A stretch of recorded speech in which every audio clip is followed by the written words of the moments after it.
এক বছর পর মঞ্চে ফিরেছেন কিংবদন্তি সঙ্গীত শিল্পী সাবিনা ইয়াসমিন। তবে গান গাইতে গাইতে মঞ্চেই লুটিয়ে পড়েন এই শিল্পী। শুক্রবার ৩১ জানুয়ারি রাজধানীর একটি ৫ তারকা হোটেলে আমাদের সাবিনা ইয়াসমিন আমি আছি থাকব অনুষ্ঠানে গান পরিবেশনের সময় অসুস্থ হয়ে পড়েন তিনি।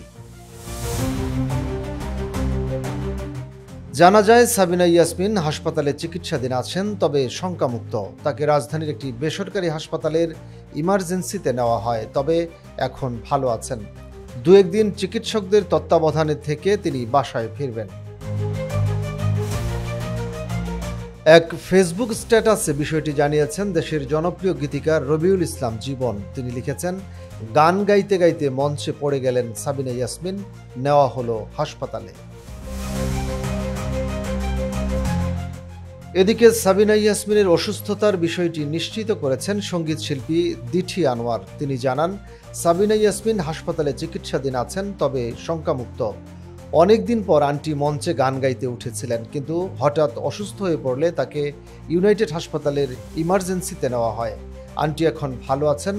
২-১ দিন চিকিৎসকের তত্ত্বাবধানে থেকে তিনি বাসায় ফিরবেন।